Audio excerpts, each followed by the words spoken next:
podcast is back on the air from a little bit of an absence. And, of course, J.A. Liberty is back. Hello.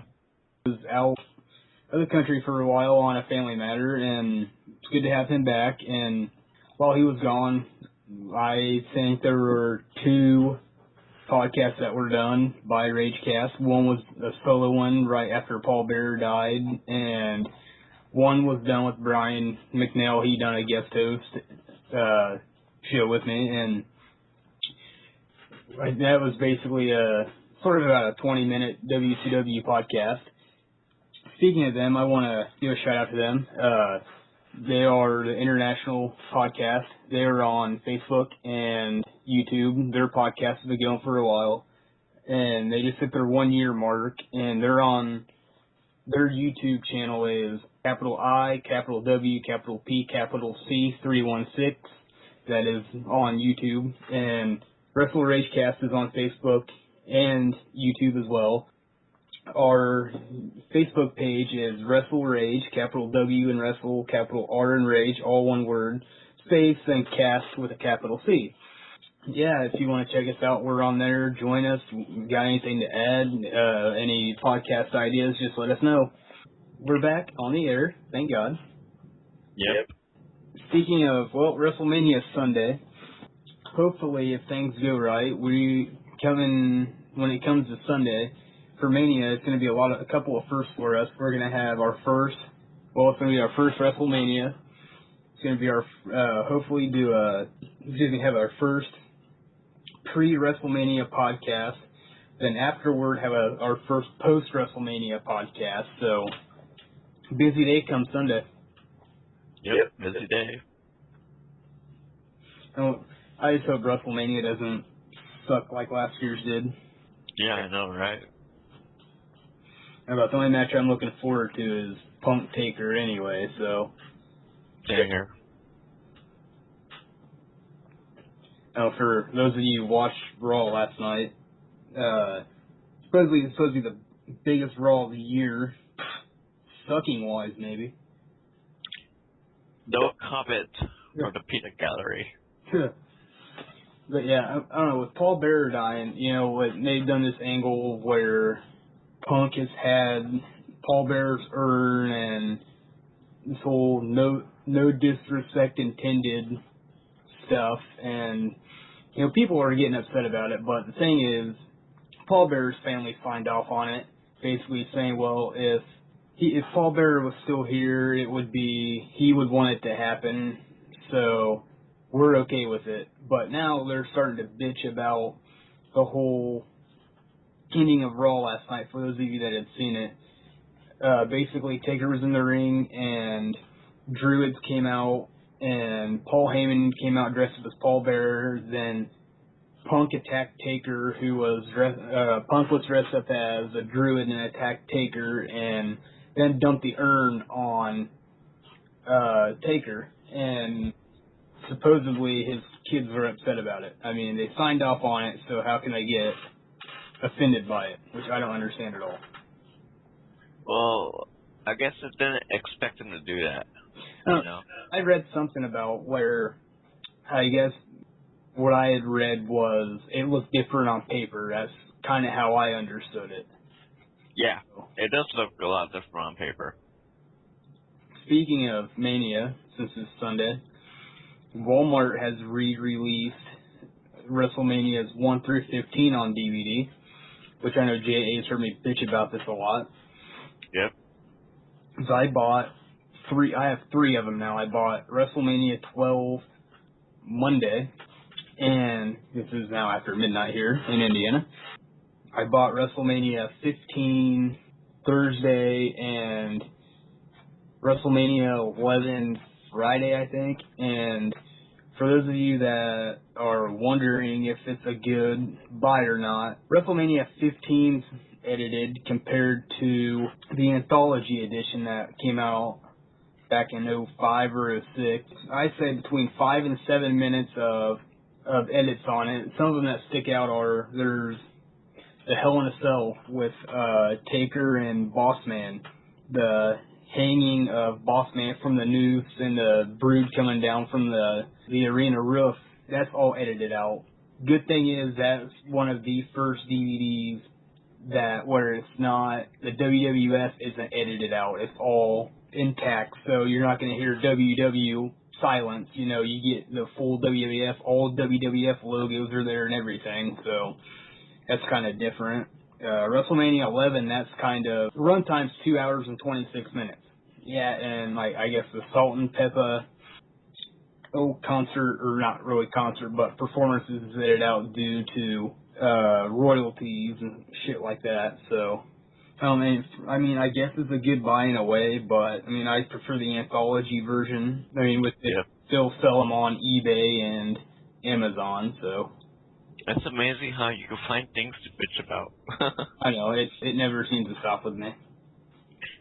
I'm surprised you haven't been bitching about John Cena and The Rock Part 2. Well, Cena kind of cut a heel promo last night. I loved the crowd last night though for Cena's promo. He kicked off Raw, and about halfway through the Cena promo, about 80% of the crowd was chanting "boring," which was amazing. And it wasn't, you know, just a light boring chant. It was "get the hell out of the ring" boring chant. Right. And what's amazing is I'm on Facebook right now, and thought about this earlier as I was watching. I also got the Breaking the Code Behind the Walls of Jericho DVD, and I've been watching that. And I was watching a couple of matches on the second disc earlier, and first thing I thought of was one match that should have been on the DVD, which is not, and which I'm gonna state the obvious here of why it's not on the DVD set, was Benoit versus Jericho from Backlash 2000, and I thought, well, I wonder why that match isn't on there. Then I stopped and realized, oh, this is Benoit. But on one of the WrestleMania DVDs that I just bought, 11 I think it was, there's a Benoit reference on there. It's in the video package at the beginning of the show where it has the Don't Try This at Home video package, and there's the Benoit on there. He says something like, I ruptured a disc which fragmented into my spinal column. Then it shows a picture of him, left that in there, and he's also in the two WWE encyclopedias too. So yeah. Speaking of wrestlers, like, well, Benoit, but I know since he's died, but for those of you that haven't heard, Reed Flair died a couple days ago, and apparently the 911 call has been released, and I've listened to it, and to me it doesn't really sound like Flair. I don't know, it just didn't sound like him to me. Last I heard that they're ruining it, a drug overdose, so. Yeah. When famous people die, it always seems to happen in multiples. You know, you can expect one or two more after someone else to die. So, first we have Paul Bearer, now we've had Reed Flair, so who's going to be next? Okay, now I'm on Facebook right now. See, the Intercontinental title match is going to be on the pre-show. Looks like they're missing him. Okay, maybe not. Someone has the predictions out of Shield will defeat Team Super Boring, or Big Show, Orton, and Sheamus. Taker losing, Rock retaining, Cena turning heel, Swagger wins the world title, Team Hell No retains tag titles, Team Tipping the Scales wins, getting Clay and Tensai, Fandango beating Y2J, and Cesaro retaining the U.S. title. We'll do our Mania pre-show Sunday and talk about our predictions then, so that's just what someone's predicting so far. Yeah, that was a pretty good accent for a white guy. On his name. I don't think I could say it. I think I'll murder the name. So who would be your, top favorite heel that turned face? Oh, wow. I like the heel CM Punk. During the Summer of Punk, he was kind of heel, but see that whole pipe bomb storyline they done when his contract was up for Money in the Bank, and whether or not he was gonna go to Ring of Honor or somewhere like that with the title. That's what made me like him. You know, that was, like I told you the other day. Yeah. You know, he was always missing something to where You would like him. right, and I could never put my finger on what it was. Then that happened, I was like, that's it. For a while, I've always kind of liked the heels, just because I'm older and, oh, hey, the good guys always got to win. Fuck that, no. Right. Well, I did say which heel do you like that turned face, not which face turned heel. Sure as hell isn't going to be Del Rio, because he's someone who plays the better heel. I don't know, it's kind of a hard question. Okay. I guess I should expect that. So what? And you'll obviously answer the question for our next one, which face turned heel, which was CM Punk. Now, diva-wise, I say for a face that turned heel would probably be Michelle McCool, just because was my favorite overall diva. okay, what about the opposite, the heel that turned face? I'd probably say Trish Stratus, because when she turned heel with WrestleMania 20, she played it down really well during the Jericho Christian match. Yeah, that's true. Call, I think it was, that WWE film that was just released. I guess that's doing really well for WWE. It's grossing more than what WWE expected. They determined that that the movie needed to do like $13 million, I think it was, in order to break even. But last time I seen it went over 20 million, so it's obviously not a flop like their last film. One of their movies that just came out not too long ago, what was it? It didn't make that much. Like the first week it only made like $2,000, I think. I mean, some WWE movies aren't bad, but they're not really good either. Right. But I would really want to say the best one, but my favorite one would probably be The Condemned. Yeah, I can kind of see why that one is, because I like The Condemned too. Yeah, I read the book before I even watched the movie, and the book pretty much follows the movie, almost not really word for word, but basically line per line, so. Right. And that's clusterfuck, by the way. Yeah, I know. You know me, I'd like to get like biggest for us. Yeah, I think this ad is going to make me go on a rage here. No pun intended.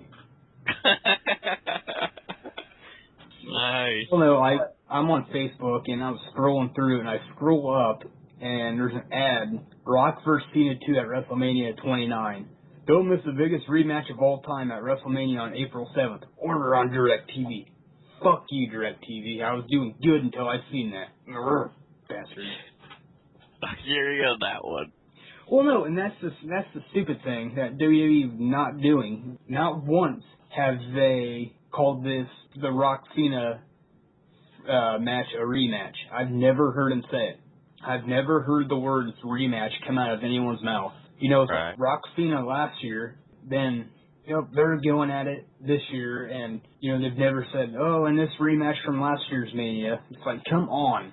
It's like everyone's on to you about that not being once in a lifetime, and pretty much, yeah. And they're not liking it. I mean, you have. Hold on, let me see if I can find the finalized card for Mania. Whoops. You prematurely ejaculated over there? No, it's that I just the wrong thing. This is as of March 30th. It's the current card for WrestleMania 29. You have WWE title, Rock vs. Cena. World title, Swagger vs. Del Rio. Tag titles, Ziggler and Big E Langston vs. Team Hell No, Kane and Daniel Bryan. Intercontinental title match, Miz vs. Barrett. No holds barred match with Triple H's career on the line. Lesnar vs. Triple H. Punk vs. Undertaker. You have Sheamus, Big Show, and Randy Orton versus The Shield. Ryback versus Mark Henry. Y2J versus Fandango. Brodus Clay, Tenzai, Cameron, and Naomi versus Cody Rhodes, Damian Sandow, and the Bella Twins. You have two rematches from last year. The rematch from last year's Mania, Rock vs. Cena, Then you have the rematch from SummerSlam of last year, Lesnar and Triple H. Well, basically 4 spots that could be used for someone else. In the WWE title match, you have Rock versus Cena. But you could obviously have 2 newer talent there. Then you have the 2 spots for Lesnar Triple H. So basically, you could have 2 different matches, but yet you choose to have rematches. Okay. The rematches that no one cares about. Pretty much. I'm guessing that they're trying to make it seem like everybody cares about it. I'd say 9 out of 10 people do not want to see Rock Cena 2. And yet again, 9 out of 10 people know why The Rock's back just to plug his fucking movie. Yeah. People were predicting Cena to turn heel at Mania, which I doubt will happen, even though he's kind of cut 2 heelish promos. Right. And there's also a rumor, too, that Cena was supposed to turn heel and join the Shield, or supposed to be the leader of the Shield. Oh, really? Yeah. Right now, I'm big supporters of the Shield, but I don't really think Cena needs to be a part of it, though, even though... I mean, he doesn't need any more credibility. He doesn't need a title. He's held it so many damn times. That's part of the reason, another reason why it pisses you off, because he tells it so many times. Oh, yeah, and I'm glad he hasn't held the title since over... It's been over a year since he's won the title, so... Or held the title. Yeah. You know something that really pisses me off? What? WWE logic. Do you ever realize how they do shit? Yep. No, I just thought about this.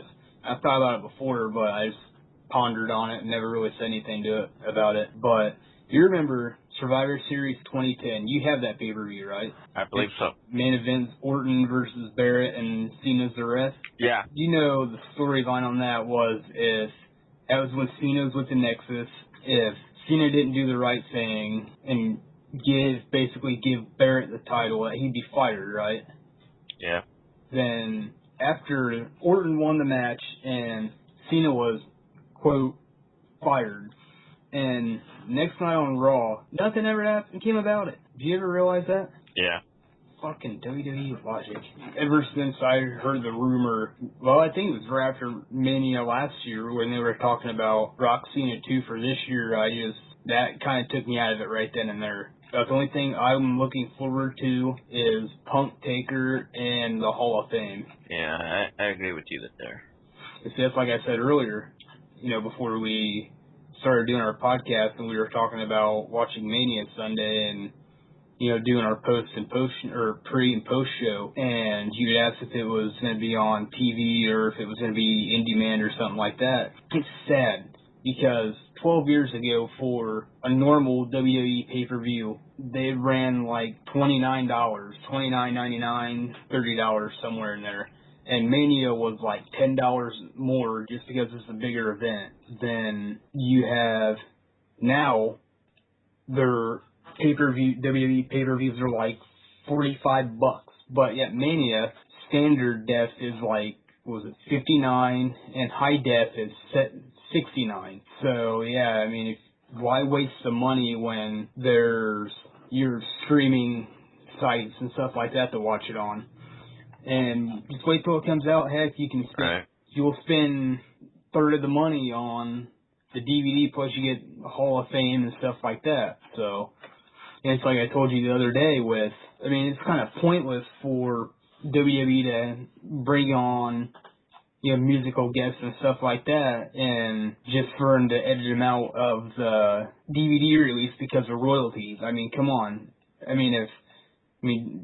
You want people to come on your show to do stuff, but yet don't expect to pay out royalties or anything? I mean, are you that greedy to where you can't say, all right, well, we'll give you this portion of our proceeds or whatever? I mean, come on. Like I told you with the WrestleMania 25 release that I think you have, and I said, I got mine off of pay-per-view. I believe it's after the first match, Kid Rock done like a 20-minute set of songs, and then the Divas came out for the WrestleMania 25 Diva Battle Royal. If you have the pay-per-view version, it's in there. But if you go out and watch, rent, or buy the 25 DVD, it's edited out. It goes straight to the match. So it was edited out because Kid Rock 2 wanted too much for royalties. Well, that's a little shit.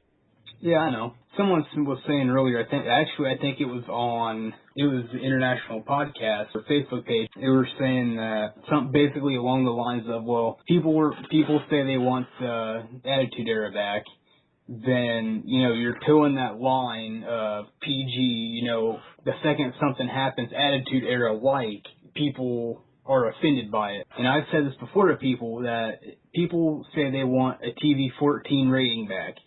A TV-14 rating means nothing if the writing sucks, and I'm serious, because if you have a TV-14 rating on Raw, which is basically the TV version of PG-13, if your show sucks, like Raw has been sucking, it means nothing. Yeah, okay. I read too that after Mania, Miz is supposed to might be feuding with someone who's down in is it NXT, I think. I forget his name. His name's Jake something. And the reason why he's supposed to feud with him is because of how the Miz was in the Marine 3, and I guess this guy looks almost exactly like Miz, so it's sort of like that feud that they're gonna use. So I'm trying to find the dude. Wait, there's gonna be a Marine 3 and the Miz is gonna be in it? It's been out. It's already out. I didn't even fucking know that. Yeah, it just came out not too long ago. Like the last 2 or 3 weeks, I think. Oh damn. On DVD, I think. I didn't even fucking know that. Yeah. Dude, I feel like I was born in a fucking cave or something for not knowing that. And I didn't even see it when I was in Walmart. In my defense, I am going more blind, so without my glasses, I practically cannot see farther than my arms. But he looks exactly like Miz. He has the same facial features and stuff and almost everything's identical to him. But that scared the shit out of it, though. There's a picture. If you look on our WrestleRage Cast Facebook page, do you remember the SummerSlam 94, I think, where Undertaker versus The Undertaker? Yeah. Where Undertaker had disappeared after the Rumble, and because he was in the casket match with Yokozuna, then all the wrestlers came out and basically attacked him, and then the casket was being pushed down the entrance ramp, and Taker came on the video wall and said that basically he was in the souls of everyone, then he disappeared, and then he went above the video wall and went up in the air. Yeah. Well, Brian Lee, who was in ECW, played the role of Ted DiBiase's Undertaker. There's a picture online which I got and I posted to our WrestleRage Cast Facebook page, and it's a side-by-side. It has Brian Lee on the left, Paul Bearer in the middle, and the real Undertaker on the right. And truthfully, that picture scares the piss out of me, because Brian Lee doesn't even look real in it. It looks like he's like a big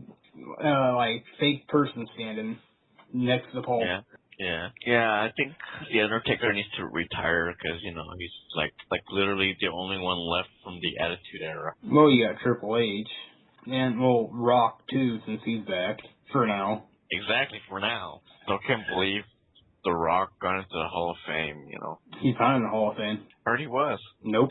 His dad is, and I think his grandpa might be. I mean, he'll be in there someday, but... What about Stone Cold Steve Austin? Yeah, he's in it. How come he's in it? He's been retired for 10 years.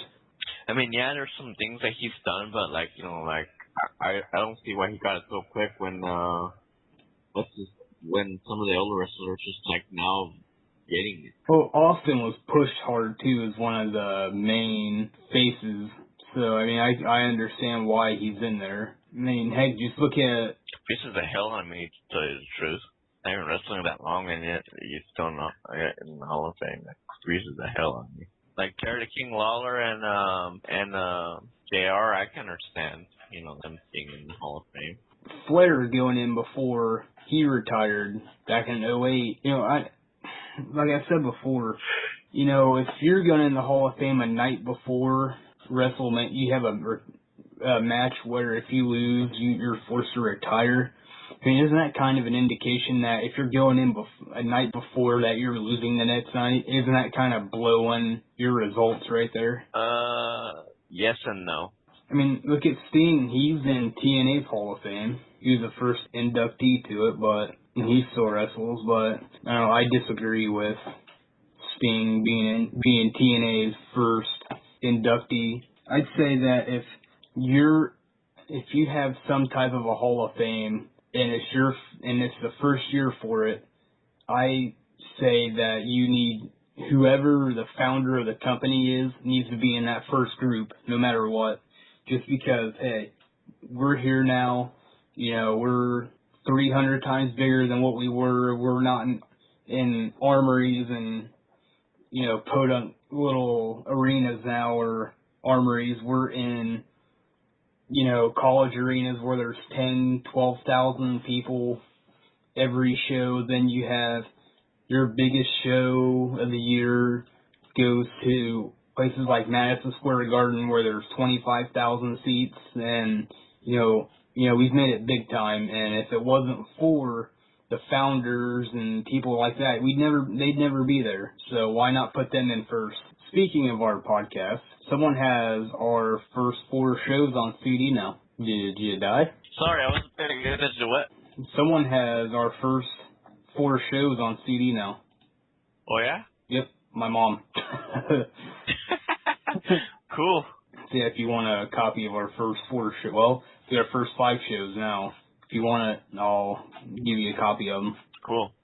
Yeah, I'll like the copy of the first 4 shows. Alright, well, this show will go on there too. I'll put it on there. So, man, I don't know if there's anything else I need to bitch about other than trying to find the guy who looked like Miz that I read about the other day. Right. Jesse White's his name. I think that might be him. Jesse White's his name. I found him. Ah, cool. Yeah, if you Google search him, if you type in Jesse White wrestler, there are pictures of him, and he's almost a carbon. He could pass as Miz if you didn't know.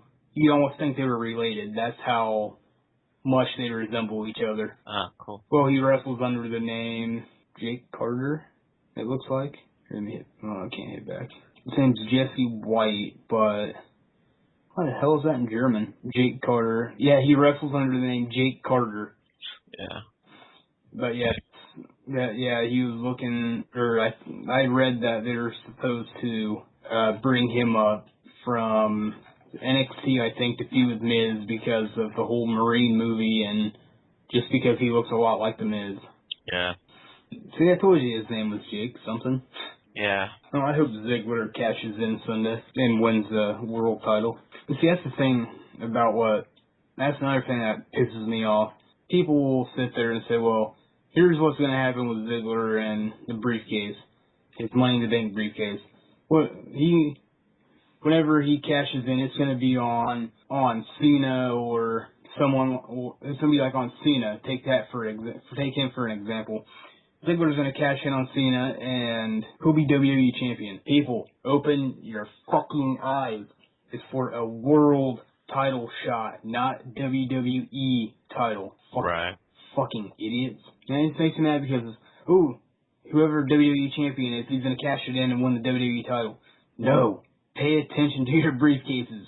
Pay attention to your shows. Pay attention to your titles. Numbnuts. Exactly. I mean, yeah, back in the day, when there was only one, they could choose either one. Now, it's, within that brand. Yep, now they have 2 for a world or a WWE title shot. Now it's specific to, each briefcase is specific to one title. Yeah. Back then, it wasn't specific. You could choose whichever one you wanted. Well, right. Royal Rumble was the same way. Yeah. The title shot at Mania, then it went to the brand and stuff like that. Which I don't even see why they really haven't considered Raw and SmackDown like separate shows lately. Yeah. I still can't believe Brock Lesnar's on Twitter.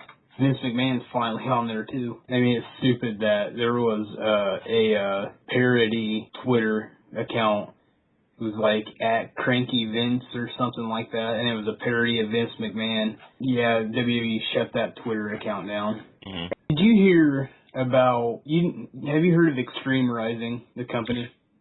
Yeah.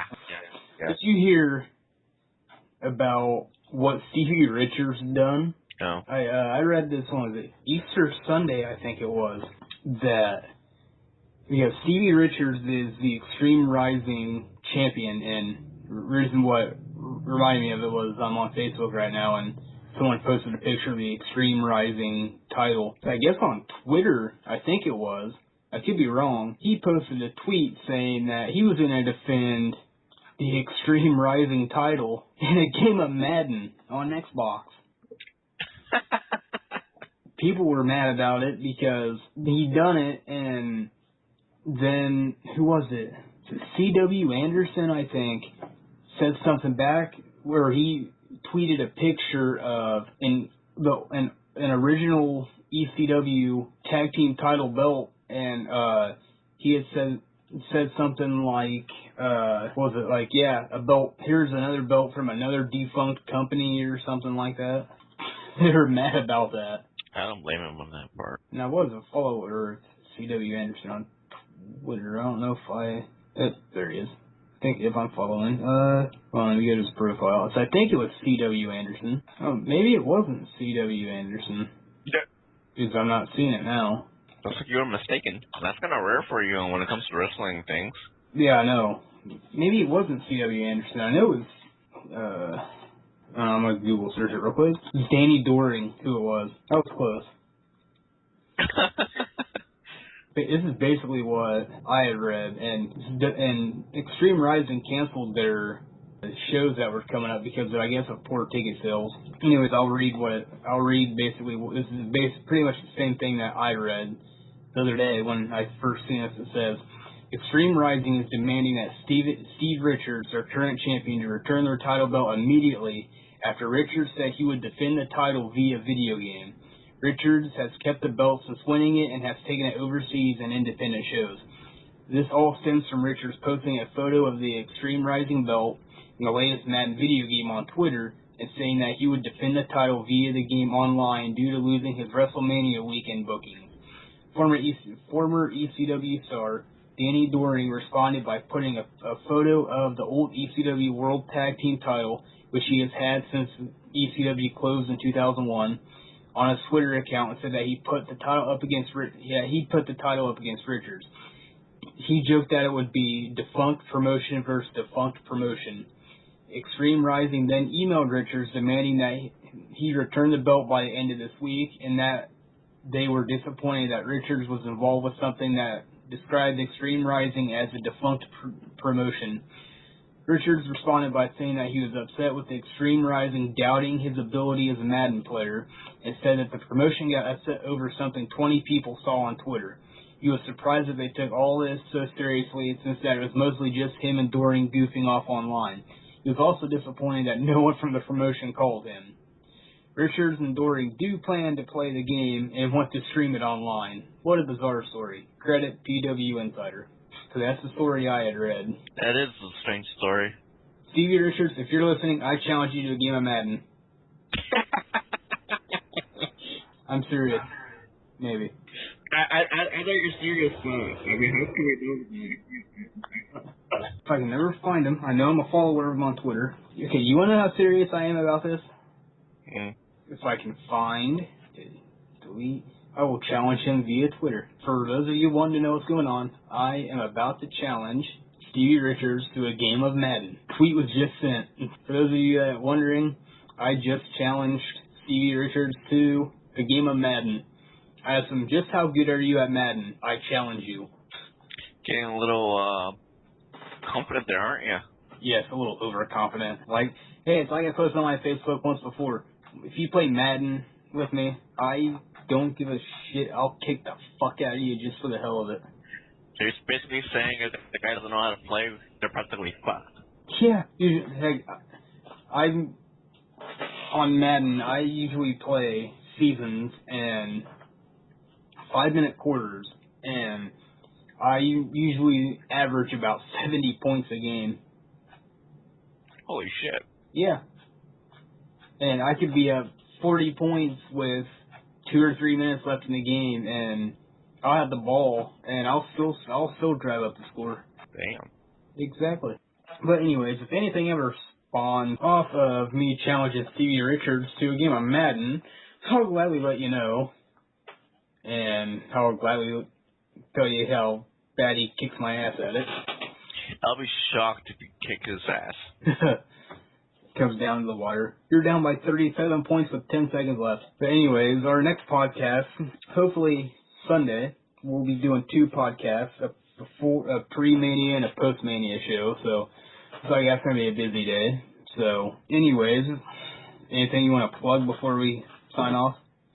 Nice post on Facebook. I just logged on there where it has Ryback and Mark Henry. No one wants to put their hands on you more than I do, and I know you want their hands on me too, like, if you know what I mean. Yeah. Yeah, I totally agree with CM Punk. And when they said they wanted the attitude back, with the quotation marks. Yeah.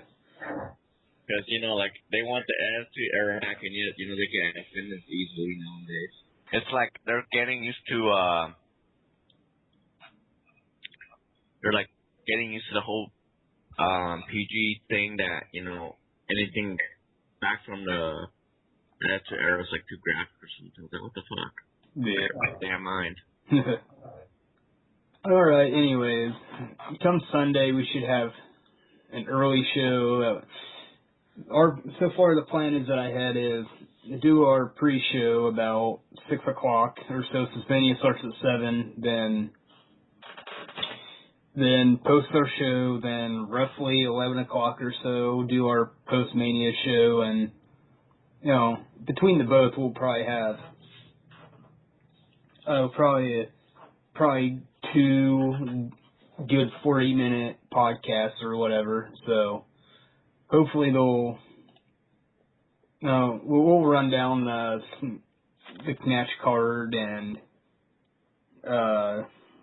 angles and stuff like that. Then afterward, we'll give results and what we thought of the show, and what could have been better, what didn't need to be on the card, and just our views of it. So, anyway, for our first pod show being back with a partner. Yeah. Anyways, until then, I'm JD Rage. And I'm Jay Liberty. And this has been another WrestleRage podcast. And be sure to like us on Facebook at WrestleRage Cast. And be sure to also like the international podcast. They're also on Facebook, and they're on YouTube as well. And their YouTube channel is capital I, capital W, capital P, capital C, 316 all together. And all the letters are capital, so be sure to like them, and their show is a hell of a lot better than ours, so just to put that out there. So anyways, up until, we'll be back hopefully Sunday. Yep.